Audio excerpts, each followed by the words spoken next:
ഇന്ന് ഞാൻ ചെയ്യുന്ന വീഡിയോ തുടക്കക്കാർക്ക് ആട് കൃഷി ചെയ്യുന്ന തുടക്കക്കാർക്ക് പ്രയോജനമുള്ളൊരു വീഡിയോ ആണ്. അപ്പോൾ ആടുകൾ വളർത്തുമ്പോൾ നമ്മൾ നാടൻ ആടുകൾ വളർത്താറുണ്ട്, ക്രോസ് ബ്രീഡ് ആടുകൾ വളർത്താറുണ്ട്, ഹൈബ്രിഡ് ആടുകൾ വളർത്താറുണ്ട്. ഈ ഹൈബ്രിഡ് ആടുകളും ക്രോസ് ബ്രീഡ് ആടുകളും നമുക്ക് വരുമാനം കൂടുതൽ തരും. നാടനാടും കുഴപ്പമില്ല, കാരണം അതിന് പ്രത്യുൽപാദന ശേഷി കൂടുതലായിരിക്കും ഹൈബ്രിഡിനേക്കാളും അനുസരിച്ച്. അപ്പോൾ ഇതിൻ്റെ നാടനാടിൻ്റെ സെയിം ഗുണം കിട്ടും ഈ ക്രോസ് ബ്രീഡ് ആടുകൾക്ക്. കുട്ടികൾ കുറച്ച് വലിപ്പം കൂടുതലായിരിക്കും. അപ്പം നാടനാടിൻ്റെ പെട്ടകൾ ഇപ്പോൾ ഒരു ചെറിയ കർഷകനല്ല, നന്നായിട്ട് നല്ല രീതിയിൽ നോക്കണം ആടിലൂടെ വരുമാനം ആഗ്രഹിക്കുന്ന ഒരാളാണെങ്കിൽ നമ്മൾ ഒരു 100 പെട്ട ആട്ടിൻകുട്ടികൾ വാങ്ങിയിട്ടു. അപ്പോൾ അതിലൊരു ഹൈബ്രിഡ് കൊറ്റനിട്ട് കഴിഞ്ഞാൽ നല്ല ക്രോസ് ബ്രീഡ് കുട്ടികളുണ്ടാവും. അതിൽ നിന്നുണ്ടാവുന്ന രണ്ടാമത്തെ സെക്ഷനിലെ കുട്ടികൾക്ക് രണ്ടാമതും നല്ല കൊറ്റനായിട്ട് തന്നെ ബ്രീഡ് ചെയ്യിപ്പിക്കുകയാണെങ്കിൽ നല്ല വലിപ്പമുള്ള കുട്ടികളെ പെട്ടെന്ന് വളർച്ച, അതായത് നാടനാടിൻ്റെ ഇരട്ടിയിലേറെ വളർച്ച ഈ ക്രോസ് ബ്രീഡ് കുട്ടികൾക്ക് കിട്ടും. അപ്പോൾ അതിന് പ്രതിരോധശേഷി ഉണ്ടാവും. ഈ ക്രോസ് ബ്രീഡ് ആടുകൾക്ക് പ്രതിരോധശേഷി ഉണ്ടാവും നമ്മുടെ കാലാവസ്ഥയായിട്ട് നോക്കും.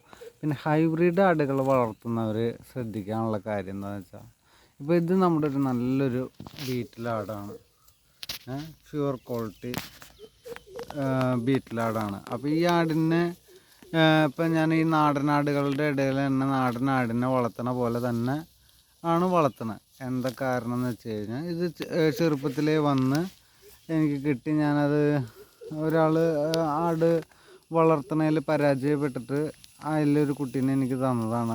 ഭയങ്കര ശോഷനാവസ്ഥയിൽ നിന്ന ഒരു കുട്ടിയാണ്. പക്ഷേ നല്ല വലിയ കുഴപ്പമില്ലാണ്ട് ഞാൻ അതിനെ അതുപോലെ ഞാൻ കെയർ ചെയ്യുകയും ചെയ്തു. ഒരു 5-6 പ്രാവശ്യം കൊണ്ടുവന്നിട്ട് ഹോസ്പിറ്റലിൽ കൊണ്ടുപോയി എടുക്കുകയും കാര്യങ്ങളൊക്കെ ചെയ്തപ്പോൾ ആ ആട്ടുംകുട്ടി നല്ല മെച്ചത്തിൽ കിട്ടി. അപ്പോൾ ഈ നാടൻ ആട് വളർത്തണ പോലെ തന്നെ എനിക്ക് വളർത്താൻ പറ്റുന്നുണ്ട്, സാധിക്കുന്നുണ്ട്, കുഴപ്പമില്ല. അപ്പോൾ സാധാരണഗതിയിൽ ഇപ്പോൾ വരവാട് എന്ന് പറഞ്ഞപ്പോൾ ആന്ധ്രാപ്രദേശ്, രാജസ്ഥാൻ തുടങ്ങിയ സ്ഥലങ്ങളിൽ നിന്ന് ആടിനെ കൊണ്ടുവരുമ്പോൾ എത്ര ലോങ് എന്ന് വരുമ്പോൾ അവർ വളരെ ടയേർഡായിട്ടുണ്ടാവും, പല അസുഖങ്ങൾ പിടിപെട്ടിട്ടുണ്ടാവും ഈ മൂത്രത്തിലും കാട്ടത്തിലൊക്കെ നിന്ന് വരണ കാരണം. അവർ വന്ന് നമ്മുടെ ഈ കാലാവസ്ഥയായിട്ട് ഇണങ്ങില്ല. ചിലപ്പോൾ ഒരിത്തിരി പ്രായമൊക്കെയുള്ള ആടുകളൊക്കെ ആണെങ്കിൽ പറയുകയും വേണ്ട, അവരുടെ കാലാവസ്ഥ നമ്മുടെ കാലാവസ്ഥ ചേഞ്ച് ആകുമ്പോൾ ആട് പോവും. അപ്പോൾ തുടക്കക്കാർക്ക് കുഴപ്പമില്ല. പിന്നെ എന്താണെന്ന് വെച്ചാൽ പ്രത്യുൽപാദന ശേഷി കുറയും. പക്ഷെ അപ്പോൾ വേറൊരു മെച്ചുണ്ട് ഹൈബ്രിഡ് ആടുകൾക്ക്. അവരുടെ കുട്ടികൾ ഇപ്പോൾ 1, 2 ആവില്ല, ചിലപ്പോൾ 2 തൊട്ടിട്ട് 4 വരെയൊക്കെ കുട്ടികളുണ്ടാവുന്ന ആടുകൾ ഇഷ്ടം പോലെ ഞാൻ കണ്ടിട്ടുണ്ട്. അപ്പോൾ നമ്മുടെ ഒരു സുഹൃത്തുണ്ട് പോട്ടൂരുള്ള ഷാജൻ എന്ന് പറഞ്ഞിട്ടുള്ളൊരു ചേട്ടൻ്റെ അടുത്ത് 4 കുട്ടിയൊക്കെ ഉണ്ടാവും. അതും നല്ല ഗ്രൗത്തിന് ശേഷിയുള്ള കുട്ടികളായിരിക്കും ആടുകളുടെ.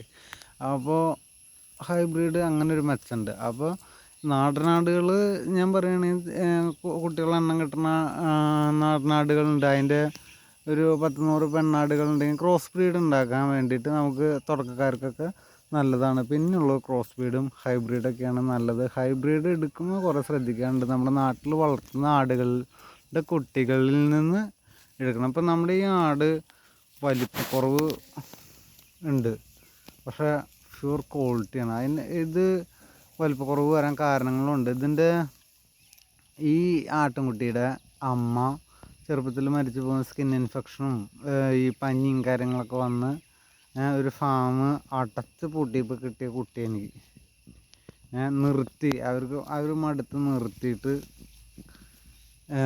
ഒരു കുട്ടീനെ എനിക്ക് തന്നതാണ്. അപ്പോൾ അങ്ങനെ ഞാൻ രക്ഷപ്പെടുത്തിയെടുത്തത്. നമ്മൾ ഒരു സാധനത്തിന് വളർത്തുമ്പോൾ കുറേ കാര്യങ്ങൾ പഠിക്കാനുണ്ട്. ഇപ്പോൾ ഇവർക്ക് സ്കിന്നിൻ്റെ ആണെങ്കിൽ അതിന് ട്രീറ്റ്മെൻറ്റ് ഉണ്ട്, അത് കൊണ്ടുപോയി കാണിക്കണം.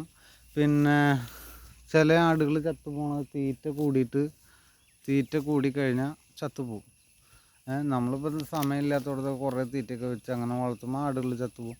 പിന്നെ നോക്കാൻ എന്തെങ്കിലും പനിയൊക്കെ വന്ന് നമ്മൾ അറിയണവരുടെയൊക്കെ രോമം എഴുന്ന് നിൽക്കും. ഈ പനി സാഹചര്യങ്ങളൊക്കെ വരുമ്പോൾ രോമങ്ങളൊക്കെ എഴുന്ന് അങ്ങനെ നിൽക്കും. അത് എല്ലാ ലക്ഷണങ്ങളും നമ്മൾ ഇവരിൽ പഠിക്കാനുണ്ട്. തുടക്കത്തിൽ പെട്ടെന്ന് നമ്മൾ കയറി ചെയ്യുമ്പോൾ ഇതൊന്നും അറിയില്ല. അപ്പോൾ തുടക്കക്കാർ 10-100 ആടിനൊന്നും എടുക്കണ്ട, ഈ ഒരു 1-2 ആടിനൊക്കെ എടുത്ത് എക്സ്പീരിയൻസ് ആയിട്ട് ഒരു നല്ലൊരു വരുമാന മാർഗം വേണമെങ്കിൽ ഒരു 10-100 ആട് വേണം. കാരണം അവരുടെ ഒരു ഈ 2 കുട്ടികൾ വെച്ച് ഉണ്ടാവുമെന്ന് ആവറേജ് കണക്ക് കൂട്ടപ്പോൾ 3-4 കുട്ടികളൊക്കെ ഉണ്ടാവാറുണ്ടായിട്ടുള്ളൂ. പക്ഷേ ഒരു കുട്ടി ഉണ്ടാവും. അപ്പം നമ്മളൊരു ആവറേജ് ഒരു 2 കുട്ടി വെച്ചുണ്ടായി. 100 ആടിന് 200 കുട്ടികളുണ്ടായി. ഒരു 4 മാസം എത്തുമ്പോൾ നമുക്ക് കൊടുത്ത പൈസ കിട്ടണമെങ്കിൽ ക്രോസ് ബ്രീഡോ ഹൈബ്രിഡിലേക്ക് കിടക്കണം. ഇപ്പോൾ സ്റ്റാർട്ടിങ്ങിലൊക്കെ ഒരു ഇതിൽ തുടങ്ങാമെന്ന് മാത്രം. കുട്ടികൾക്ക് നല്ല ഗ്രോത്ത് വ്യത്യാസമായിരിക്കും ഈ ക്രോസ് ബ്രീഡും ഹൈബ്രിഡും. ഈ ക്രോസ് ബ്രീഡും ഹൈബ്രിഡിൻ്റെ തന്നെ ഏകദേശം നല്ല വലിപ്പം വരുന്ന കുട്ടികൾ ഇഷ്ടം പോലെ ഉണ്ട്. അപ്പോൾ നമുക്ക് അനുഭവങ്ങളുണ്ട്, നല്ല കുട്ടികളുണ്ടാവാറുണ്ട്. ഞാൻ പിന്നെ ഇപ്പോൾ ഫുള്ള് ആട് കൃഷിയിലല്ലാത്ത കാരണം നമുക്ക് ഇവരെ കുറച്ച് ശ്രദ്ധിക്കാൻ പറ്റുള്ളൂ. കാരണം ഇവരുടെ വരുമാനം മാത്രം നോക്കണില്ല. എന്തെങ്കിലും കിട്ടിയതായി ഇത് കണ്ട നമ്മളിതുപോലെ പുല്ലുള്ളടത്ത് അങ്ങനെ വിടുക. അപ്പോൾ കൈത്തീറ്റൊന്നും കൊടുക്കാത്ത കാരണമാണ് വലിയ ഹെവി വളർച്ചയിലേക്ക് നിർത്താത്തത്. അപ്പോൾ നിങ്ങൾ ആട് കൃഷി ചെയ്യാൻ താല്പര്യമുള്ള ആളുകളുണ്ടെങ്കിൽ നല്ല വളർത്തുന്ന ആളുകളുടെ അടുത്ത് നിന്ന് ആടിനെടുക്കുക. അപ്പോൾ പനിയും ജ്വരമൊന്നും ഉണ്ടാവില്ല. നമ്മുടെ നാട്ടിൻ പ്രദേശത്ത് തന്നെ ഈ കച്ചവടക്കാരുടെ അടുത്ത് നിന്നും ചന്തയിൽ നിന്നൊന്നും പോയി എടുക്കാണ്ടിരിക്കുക. കാരണം ഓരോരുത്തർ മിക്കവാറും ഒന്നെങ്കിൽ നോക്കാനുള്ള ബുദ്ധിമുട്ട് കൊണ്ട് ഒഴിവാക്കുന്നവരുണ്ടാവും. അത് വലിയ കുഴപ്പമില്ല. പക്ഷെ ചിലർ ഈ അസുഖങ്ങൾ വരുമ്പോൾ പെട്ടെന്ന് പിടിച്ച് കൊടുത്ത് ഒഴിവാക്കുന്നവരുണ്ട് കിട്ടിയ വിലയ്ക്ക്. ആ ആടിൽ ചിലപ്പോൾ ഇപ്പോൾ 3 ആട് 2 ആടിനാവും അല്ലെങ്കിൽ 1 ആടിനാവും കൂടുതൽ പ്രശ്നങ്ങൾ കാണിക്കുന്നുണ്ടാവുക. അപ്പോൾ ഇവരെന്ത് ചെയ്യും, മറ്റ് 2 ആടിനെ അറുത്തിട്ട് ഇതിനെ പിടിച്ചു കൊടുക്കും. പക്ഷേ ഇതിന് ചിലപ്പോൾ ആ അസുഖം പിടിപെട്ടിട്ടുണ്ടാവാം. അപ്പോൾ അതൊക്കെ ശ്രദ്ധിച്ച് ഞാൻ വലിയ ബിസിനസ് ചെയ്യുന്ന ആളുകളുടെ കാര്യങ്ങളല്ല പറയുന്നത്. ഒരു ആടൊരു ഉപജീവന മാർഗ്ഗമായിട്ട് ഒരു കൈത്താങ്ങായിട്ടൊക്കെ തുടങ്ങുന്ന ആളുകളുടെ കാര്യമാണ് പറയുന്നത്. അപ്പോൾ ശ്രദ്ധിച്ച് തുടങ്ങുക. Okay, thank you for watching.